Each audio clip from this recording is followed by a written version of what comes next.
अगर आप हृदय चित्त से कोई उपवास, कोई व्रत, कोई साधना, जैसे आज सप्तमी है, शीतला माता की पूजन करने गए होगे आप लोग। अब कई लोग पूछते हैं, महाराज जी शीतला सप्तमी है, बासा भोजन बनता है, अर्थात ठंडा भोजन चलता है, ठंडा ही भगवान को जल चढ़ता है। बोलो सही है कि ठंडी ही पूजन होती है। सब जब ठंडा होता है तो अगर आप शास्त्र को उठाकर देखेंगे तो शीतला सप्तमी का जो पूजन का विधान है, उस विधान में कोई गर्म चीज की महत्वता नहीं है क्या? कोई गर्म चीज की महत्वता? फिर भी दुनिया के लोग अपनी बुद्धि लगाकर माता की जब पूजन करने जाते हैं तो वहां अगरबत्ती भी जलाते हैं और दिया भी जलाते हैं।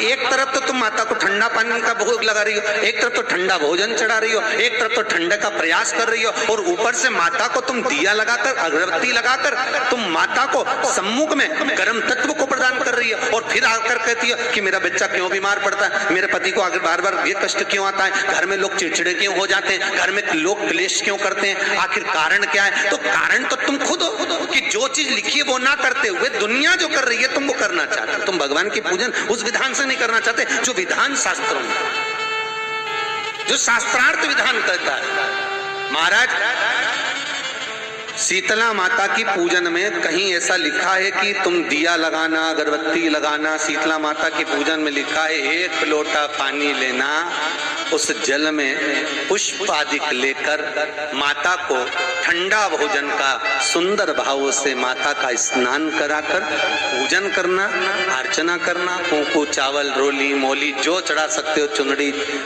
वस्त्र आदि जो चढ़ाना हो चढ़ाओ। पर ये नहीं लिखा कि तुम दिया भी लगाना कि अगरबत्ती भी लगाना, क्योंकि गर्म तत्व मत चाहिए माता,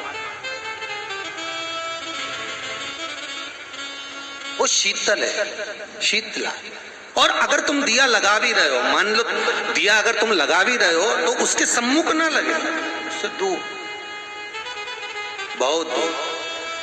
हम पूजन जरूर करते हैं परंतु हम अपनी बुद्धि भी बहुत लगा लेते हैं, बहुत।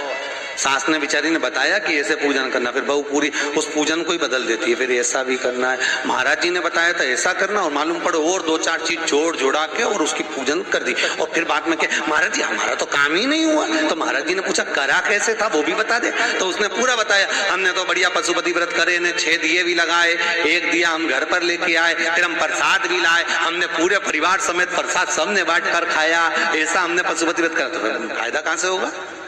उस व्रत में लिखा है कि जो पूजन कर रहा है, जो व्रत साधना कर रहा है, वही पशुपति व्रत का प्रसाद पा सकता है।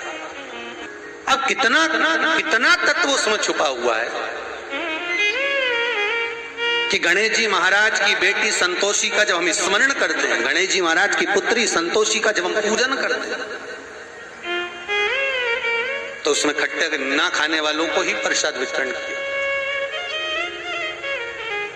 पर हम कई लोग व्रत तो करते, साधना करते, उपास करते। आप सभी को शीतला सप्तमी की बहुत बहुत बधाई हो, निवेदन।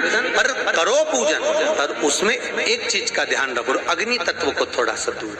माँ को ठंडा पसंद, माँ को ठंडा जल चाहिए, माता को ठंडा का भाव चाहिए, तो माँ को ठंडा ही दिया जाए, अग्नि तत्व दूर। आशा है ये वीडियो आपको पसंद आई होगी। पसंद आई तो इसे और भी लोगों को शेयर कीजिए और इस वीडियो को लाइक कर चैनल को सब्सक्राइब जरूर कीजिएगा।